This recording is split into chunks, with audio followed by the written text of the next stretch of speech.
La hipocresía del puritanismo, y otros artículos. Emma Goldman. Capítulo 4.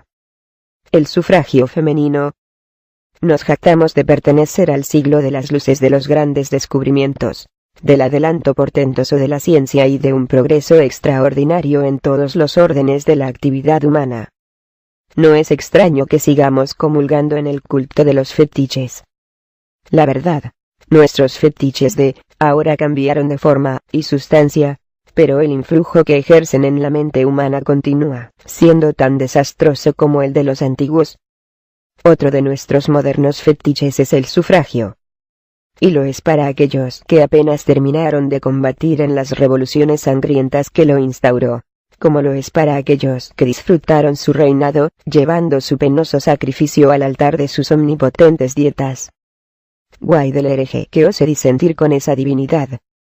Las mujeres, aún más que los hombres, son fetichistas, y aunque sus ídolos pueden cambiar, seguirán arrodilladas, con las manos en alto, ciegas siempre ante ese Dios con pies de arcilla.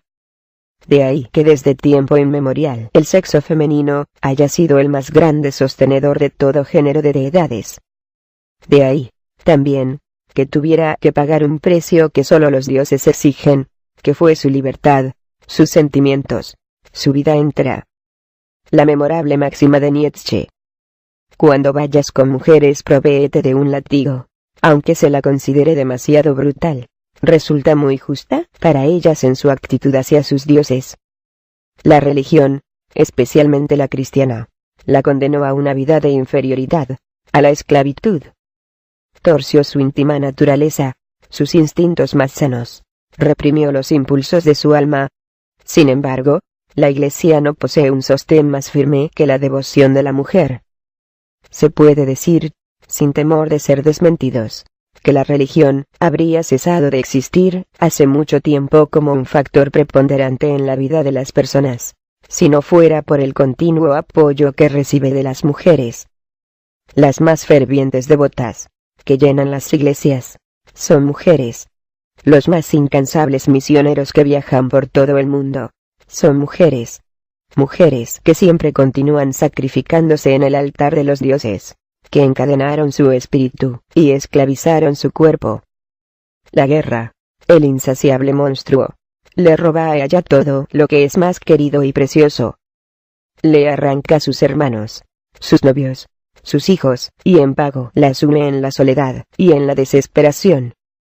Sin embargo, el apoyo más sólido que posee el culto de la guerra procede de la mujer. Ella es la que a sus hijos inspira el anhelo de la conquista y del poder. Ella susurra en los oídos de sus pequeñuelos la gloria de la guerra, y cuando mece la cuna del bebé, le duerme musitándole cantos marciales, en los que suenan los clarines y rugen los cañones. Es la mujer la que corona a los victoriosos que regresan de los campos de batalla. Sí, es la mujer la que paga el más alto precio al monstruo insaciable de la guerra. Llega su turno al hogar. ¡Qué terrible fetiche es! ¿De qué manera va royendo las energías más vitales de la mujer, dentro de esa moderna prisión con barrotes de oro? Los rayos deslumbrantes que despide ciegan a la mujer que ha de doblar el duro precio de esposa, de madre y de ama de casa. Asimismo se aferra tenazmente al hogar, esa poderosa institución que la mantiene en la esclavitud.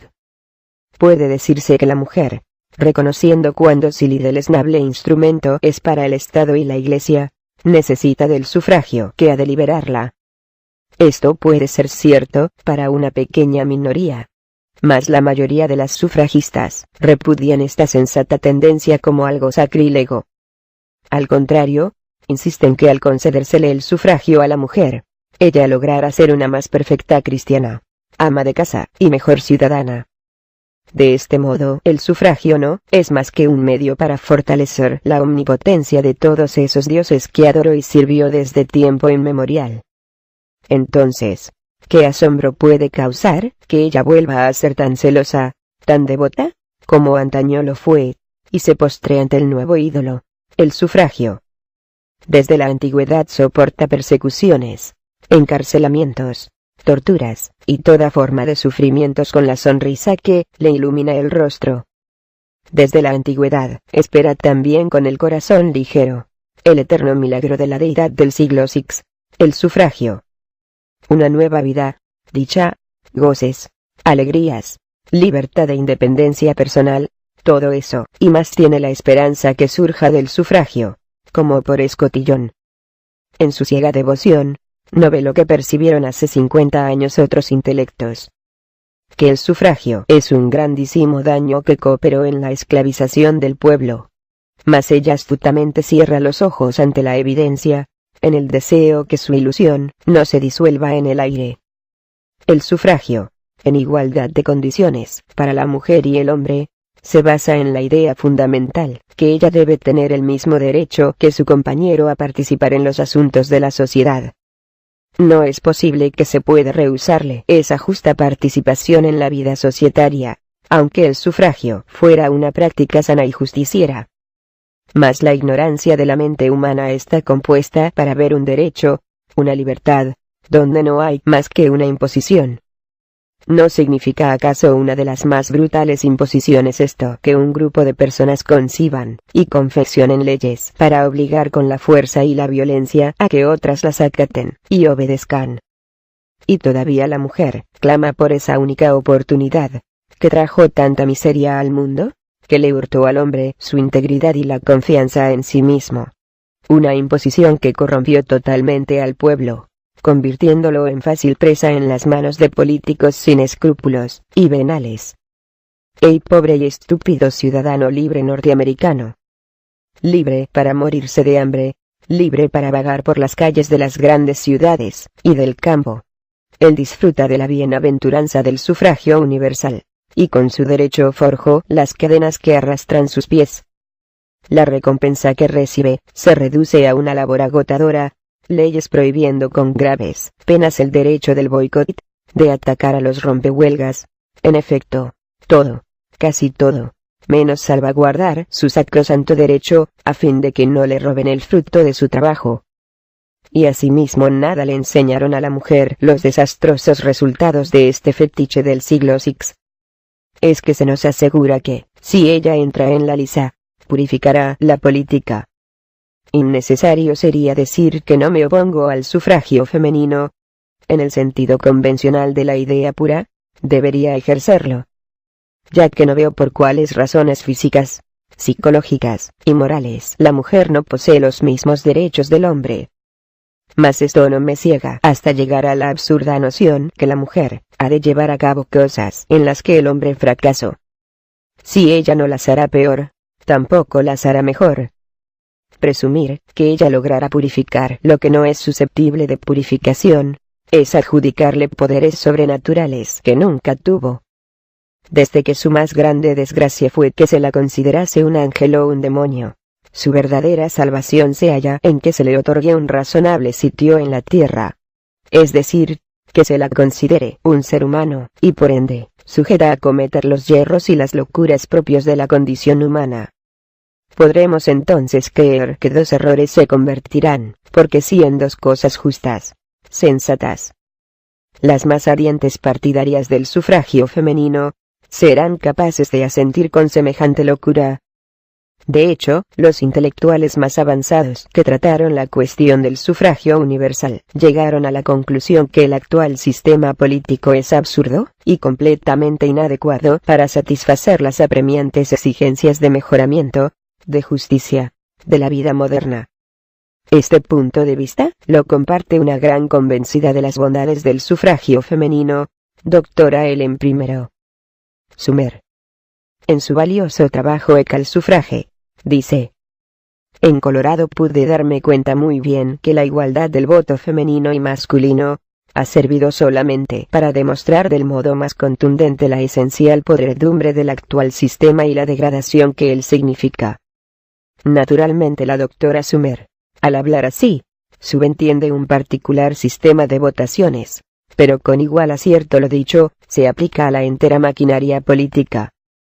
Con semejante base es difícil comprender de qué manera la mujer, como factor político, puede beneficiarse a sí misma y al resto de la humanidad.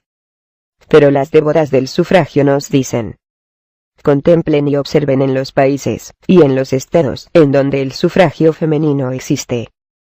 Comprueben lo que las mujeres realizaron en Australia, en Nueva Zelanda, Finlandia, los países escandinavos, y en nuestros mismos estados de Idaho, Colorado, Wyoming y Utah. La distancia añade encantos desconocidos, para citar el dicho polaco. Nos hallamos muy bien donde nunca estuvimos. De ahí que se quiera presumir que en esos países y estados, totalmente diferentes de los otros, poseen la más grande libertad, una grande igualdad económica y social, una noble apreciación de la vida, una bondadosa comprensión de la encarnizada lucha económica, y en todo lo que atañe a las cuestiones vitales de la raza humana. Las mujeres en Australia y en Nueva Zelanda pueden votar y colaborar en la confección de las leyes. Las condiciones de los trabajadores en general son mejores que las de Inglaterra, donde las sufragistas desarrollan una heroica lucha.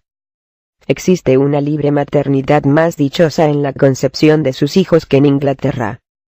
No se sigue considerando a la mujer como un mero objeto de placer o de comodidad sexual. Se emancipó allá de la moral puritana que igualmente afecta a ambos sexos. Ciertamente que no, pero la mujer política ha de responder afirmativamente, que sí, que todo se consiguió ya. Si esto fuese así, aún me parecería ridículo señalar a Australia y Nueva Zelanda como la meca de las hazañas de la igualdad de sufragio. Por otra parte, quienes conocen a fondo las condiciones políticas de Australia, afirman que los políticos amordazaron a los trabajadores con leyes tan restrictivas que si se declara una huelga, sin el permiso legal de una comisión de arbitraje, este acto es considerado como un crimen de alta traición. Ni por un momento pienso implicar al sufragio femenino como responsable por este estado de cosas. Lo que deseo indicar es que no hay razón para destacar a Australia como una obra maestra, fruto de las actividades femeninas, desde que con su influencia fue incapaz de libertar a los trabajadores de la esclavitud de la política patronal. Finlandia le otorgó a las mujeres el derecho del voto, y también el de sentarse en el parlamento. Esto le valió para desarrollar entre sus mujeres un más grande heroísmo, un sentimiento más intenso por la libertad que en las de Rusia. Finlandia, así como Rusia, estuvo bajo el sangriento latigo del zar, donde existen las finlandesas Perovskayas, Spiridonovas, Figners, Breskovskalas, donde las innumerables muchachas finlandesas, como las rusas, quienes marchaban alegremente a Siberia en defensa de sus ideas. Finlandia tuvo una escasez penosa de libertadores heroicos. El voto puede crearlos. El único finlandés vengador de su pueblo fue un hombre, no una mujer, y para el caso, empleó un arma más eficaz que el voto. Por parte de nuestros estados, donde las mujeres votan, y a los que constantemente se los señaló como lugares de maravillas, ¿qué cosa se realizó con la ayuda del voto de la mujer que los otros estados no tengan y gocen ampliamente, o que no se haya podido acometer mediante esfuerzos enérgicos, sin que el voto mediara para nada? Si es verdad que en los estados en que fue instaurado el sufragio femenino, la mujer participa de los mismos derechos del hombre sobre la propiedad, ¿de qué le vale esto a la masa de mujeres sin propiedad, a los millares de asalariadas, quienes viven al día? La igualdad en el voto no afectó sus condiciones. Esto también lo admite la doctora Sumer, capacitada para conocer lo que allí sucede. Siendo una convencida sufragista, fue enviada al Colorado por el Coilegrateke Suffrage League of New York para realizar una serie de encuestas e investigaciones, recogiendo datos en favor del sufragio femenino. Ella será, pues, la última persona que diga algo en contra de su propio credo. Y asimismo nos informa que la igualdad del sufragio alteró ligeramente las condiciones económicas de la mujer. Esta no recibe una paga adecuada a su trabajo. Aunque en el Colorado el derecho de votar lo adquirió desde 1876, las maestras reciben un salario menor al de sus colegas de California. Por otra parte, las Rita Sumer nos hace notar el hecho de que habiendo la mujer ejercido el simple derecho del voto durante 34 años, y que desde 1894 se haya instaurado el sufragio en igualdad de condiciones para los puestos femeninos electivos. Un censo realizado hace pocos meses, solamente en Denver, descubrió 15,000 niños defectuosos físicamente en edad escolar. Ello con la agravante que en el Departamento de Educación había algunas mujeres desempeñando altas funciones, y también que el elemento femenino hizo votar leyes severas para la protección de los niños y los animales. Además, ellas tomaron el más grande interés por las instituciones del Estado, las cuales tratan de recoger los niños vagabundos, los defectuosos y los delincuentes. ¿Qué queda de la fama gloriosa del sufragio femenino si fracasó en su cometido más importante, el niño?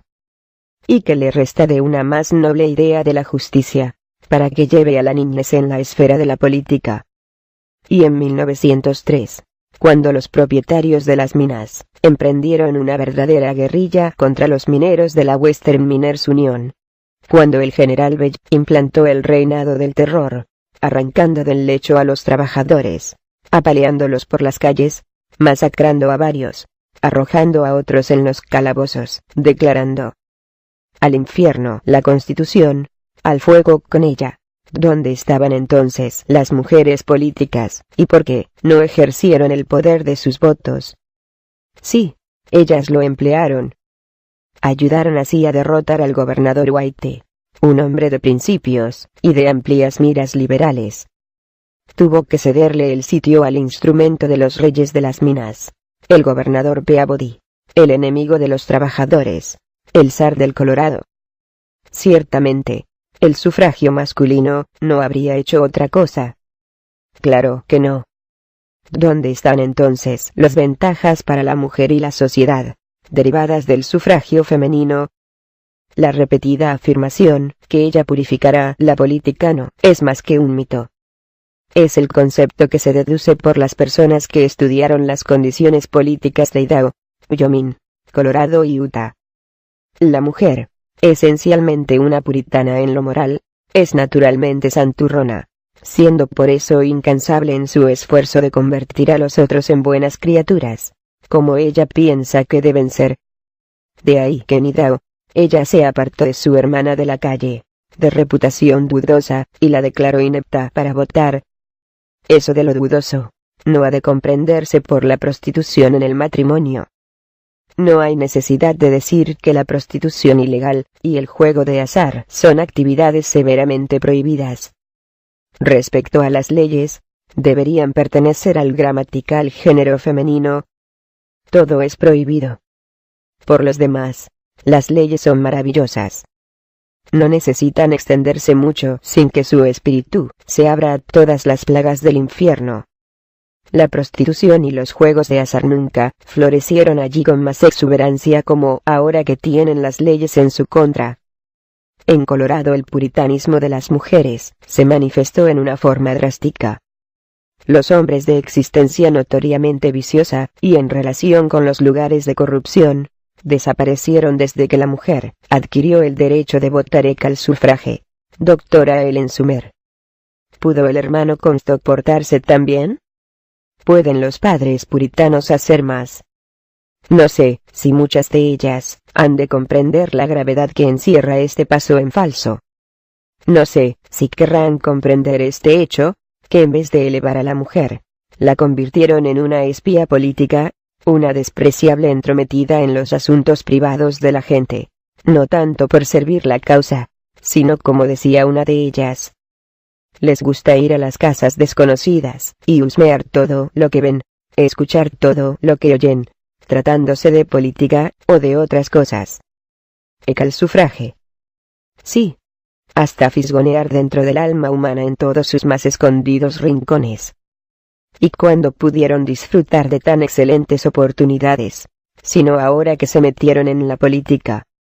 Hombres notorios por sus existencias viciosas, relacionados con los sitios de corrupción. Ciertamente, esa mujer que desea reunir muchos votos no puede ser acusada de falta de sentido. Afirmando desde ya que estas movimentadas corporaciones pueden decidir entre lo que es vicio o virtud, o proponer cuáles son las vidas limpias para un ambiente eminentemente limpio. ¿Acaso los políticos no deberán seguir a esos regentes de lugares de corrupción? ¿No entran ellos en la misma categoría?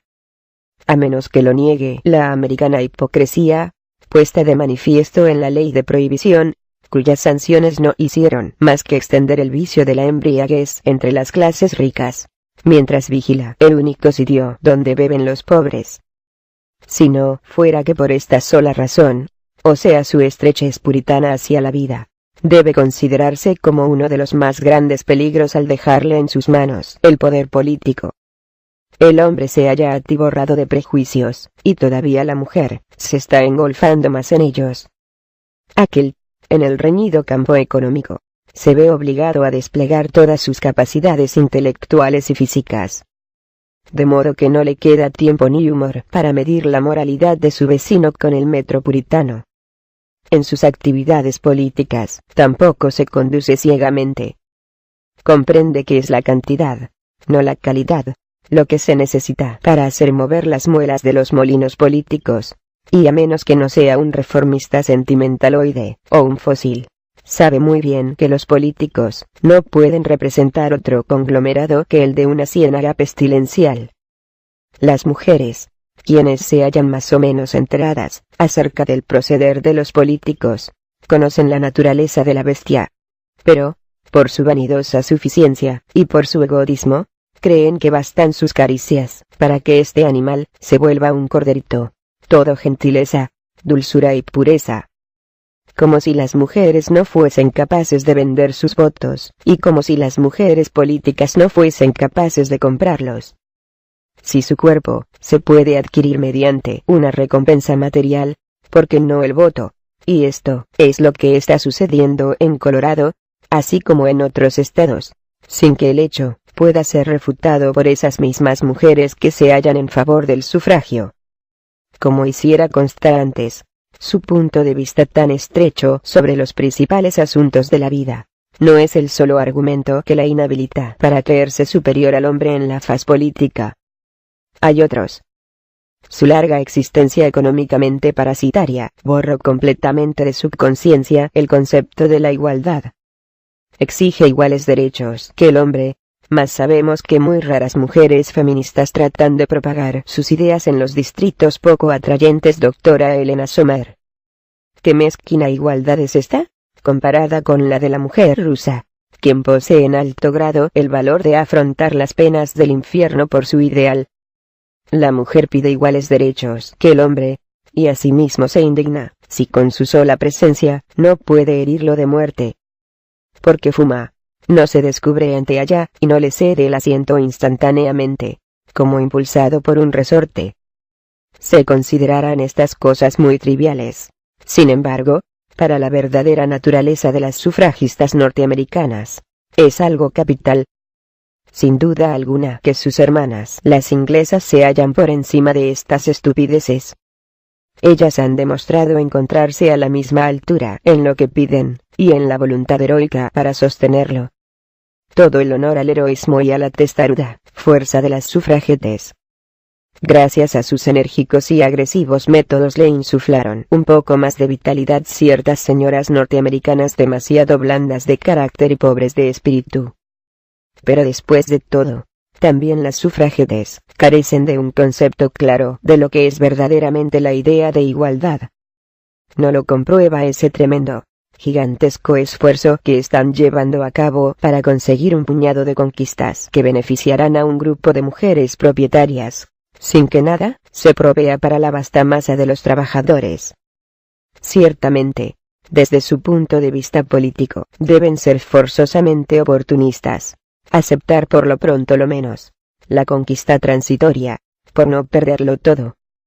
Mas como mujeres inteligentes y liberales, deberán comprender que si el voto es un arma temporal, las desheredadas lo necesitan mucho más que las de una clase económicamente superior, quienes desde ya disfrutan de un poder más grande en virtud de su privilegiada situación económica. La brillante adalid de las sufragetes inglesas, señora Emmeline Pankhurst, no tuvo a menos de admitir, en una conferencia pronunciada en Norteamérica, que en política, hay también la división de las clases en inferiores y superiores. Si es así, las mujeres trabajadoras de Inglaterra, ¿qué actitud adoptarán al cobrar fuerza de ley el proyecto Shackleton 1, que solamente beneficiará a las de una situación económica superior? ¿Seguirán aquellas trabajando de común acuerdo con sus superiores?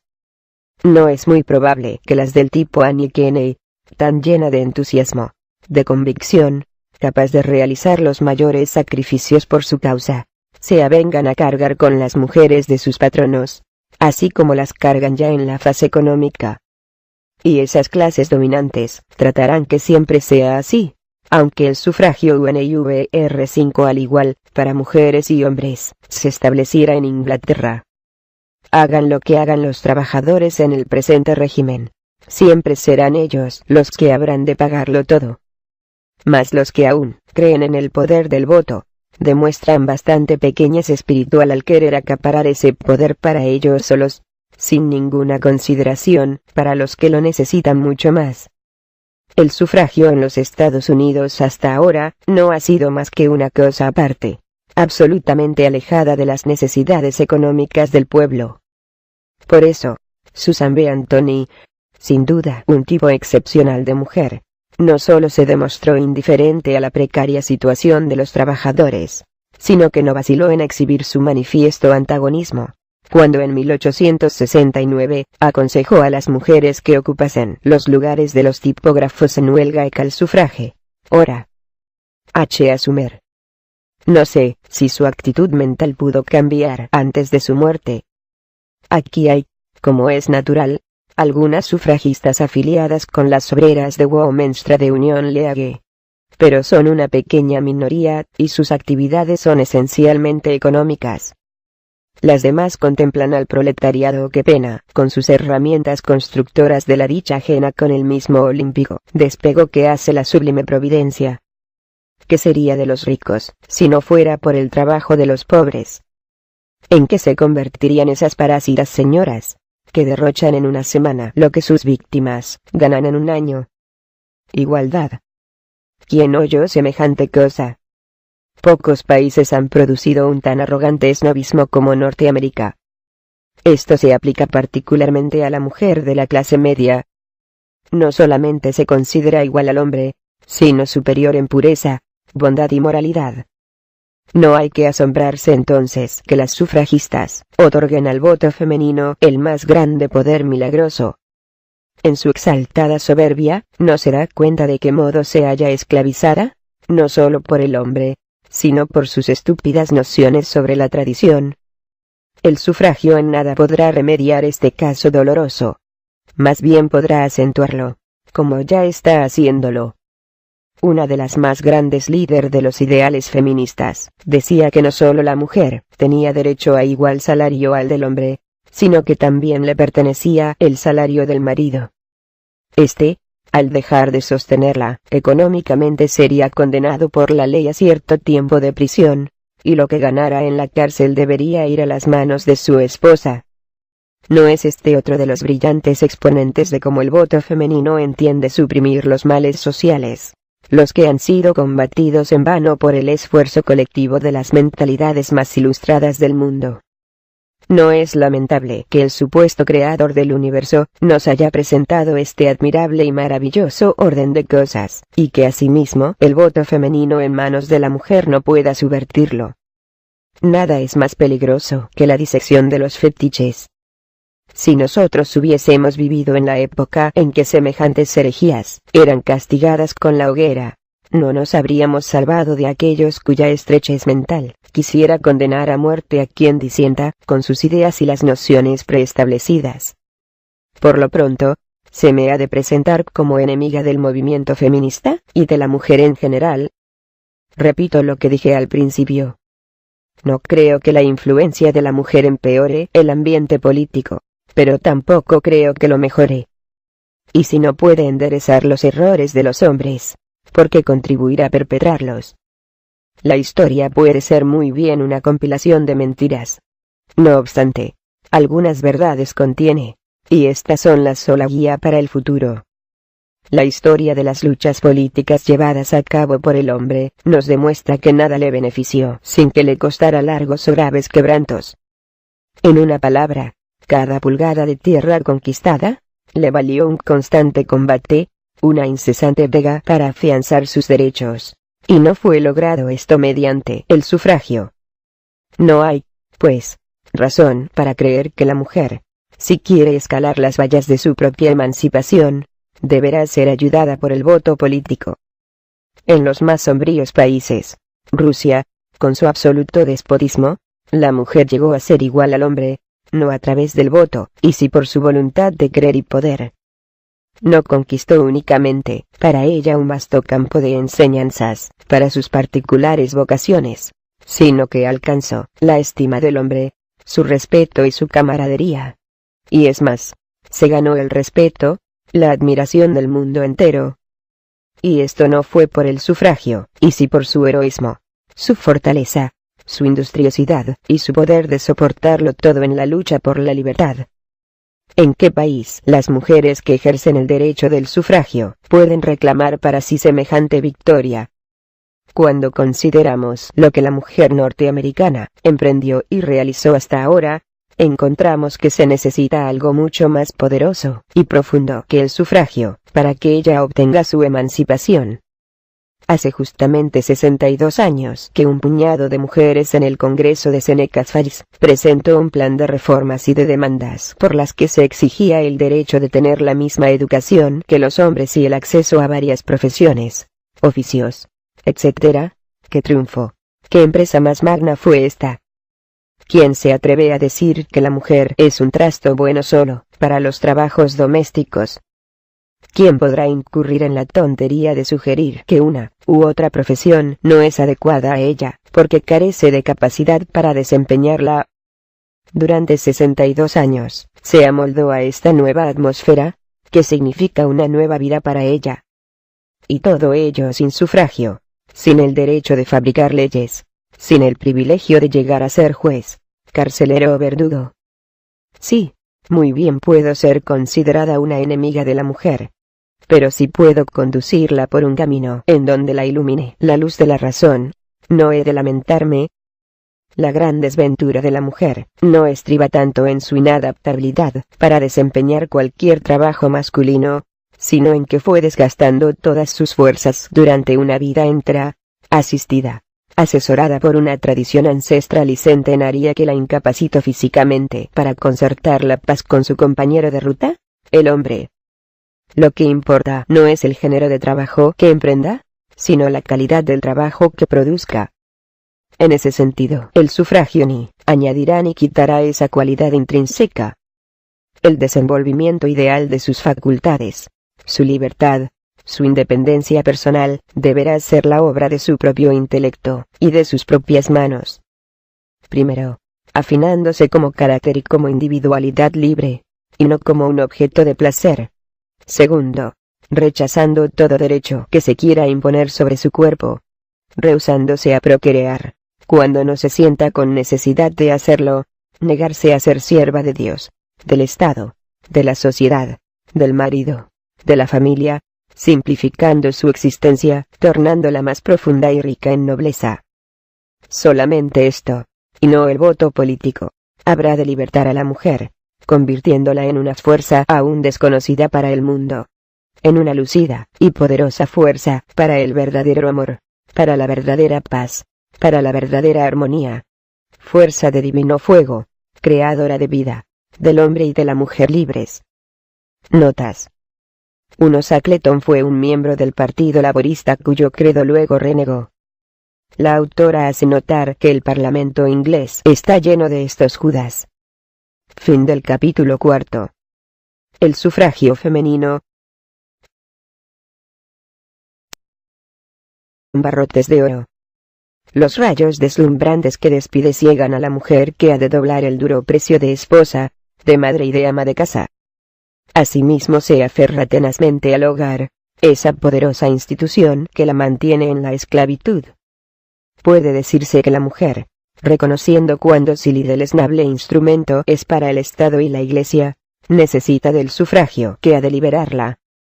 Esto puede ser cierto para una pequeña minoría, mas la mayoría de las sufragistas repudian esta sensata tendencia como algo sacrílego. Al contrario, insisten que al concedérsele el sufragio a la mujer, ella logrará ser una más perfecta cristiana, ama de casa y mejor ciudadana. De este modo, el sufragio no es más que un medio para fortalecer la omnipotencia de todos esos dioses que adoró y sirvió desde tiempo inmemorial. Entonces, ¿qué asombro puede causar que ella vuelva a ser tan celosa, tan devota, como antaño lo fue, y se postre ante el nuevo ídolo, el sufragio? Desde la antigüedad soporta persecuciones, encarcelamientos, torturas, y toda forneros que viajan por todo el mundo. Son mujeres que siempre continúan sacrificándose en el altar de los dioses, que encadenaron su espíritu, y esclavizaron su cuerpo. La guerra, el insaciable monstruo, le roba a ella todo lo que es más querido y precioso. Le arranca sus hermanos, sus novios, sus hijos, y en pago la sume en la soledad y en la desesperación. Sin embargo, el apoyo más sólido que posee el culto de la guerra, procede de la mujer. Ella es la que a sus hijos inspira el anhelo de la conquista y del poder. Ella susurra en los oídos de sus pequeñuelos la gloria de la guerra, y cuando mece la cuna del bebé, le duerme musitándole cantos marciales, en los que suenan los clarines y rugen los cañones. Es la mujer la que corona a los victoriosos que regresan de los campos de batalla. Sí, es la mujer la que paga el más alto precio al monstruo insaciable de la guerra. Llega su turno al hogar. ¡Qué terrible fetiche es! ¿De qué manera va royendo las energías más vitales de la mujer, dentro de esa moderna prisión coma de sufrimientos con la sonrisa que le ilumina el rostro? Desde la antigüedad, espera también con el corazón ligero el eterno milagro de la deidad del siglo VI, el sufragio. Una nueva vida, dicha, goces, alegrías, libertad e independencia personal, todo eso, y más tiene la esperanza que surja del sufragio, como por escotillón. En su ciega devoción, no ve lo que percibieron hace 50 años otros intelectos. Que el sufragio es un grandísimo daño que cooperó en la esclavización del pueblo. Mas ella astutamente cierra los ojos ante la evidencia, en el deseo que su ilusión no se disuelva en el aire. El sufragio, en igualdad de condiciones, para la mujer y el hombre, se basa en la idea fundamental, que ella debe tener el mismo derecho que su compañero a participar en los asuntos de la sociedad. No es posible que se pueda rehusarle esa justa participación en la vida societaria, aunque el sufragio fuera una práctica sana y justiciera. Mas la ignorancia de la mente humana está compuesta para ver un derecho, una libertad, donde no hay más que una imposición, la hipocresía del puritanismo, y otros artículos. Emma Goldman. Capítulo 4. El sufragio femenino. Nos jactamos de pertenecer al siglo de las luces de los grandes descubrimientos, del adelanto portentoso de la ciencia y de un progreso extraordinario en todos los órdenes de la actividad humana. No es extraño que sigamos comulgando en el culto de los fetiches. La verdad, nuestros fetiches de ahora cambiaron de forma y sustancia, pero el influjo que ejercen en la mente humana continúa siendo tan desastroso como el de los antiguos. Otro de nuestros modernos fetiches es el sufragio. Y lo es para aquellos que apenas terminaron de combatir en las revoluciones sangrientas que lo instauró, como lo es para aquellos que disfrutaron su reinado, llevando su penoso sacrificio al altar de sus omnipotentes dietas. Guay del hereje que ose disentir con esa divinidad. Las mujeres, aún más que los hombres, son fetichistas, y aunque sus ídolos pueden cambiar, seguirán arrodilladas, con las manos en alto, ciegas siempre ante ese Dios con pies de arcilla. De ahí que desde tiempo inmemorial el sexo femenino haya sido el más grande sostenedor de todo género de deidades.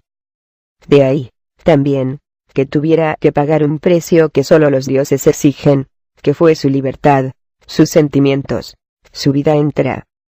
La memorable máxima de Nietzsche. Cuando vayas con mujeres provéete de un látigo, aunque se la considere demasiado brutal, resulta muy justa para ellas en su actitud hacia sus dioses. La religión, especialmente la cristiana, la condenó a una vida de inferioridad, a la esclavitud. Torció su íntima naturaleza, sus instintos más sanos, reprimió los impulsos de su alma. Sin embargo, la Iglesia no posee un sostén más firme que la devoción de la mujer. Se puede decir, sin temor de ser desmentidos, que la religión habría cesado de existir hace mucho tiempo como un factor preponderante en la vida de las personas, si no fuera por el continuo apoyo que recibe de las mujeres. Las más fervientes devotas, que llenan las iglesias, son mujeres. Los más incansables misioneros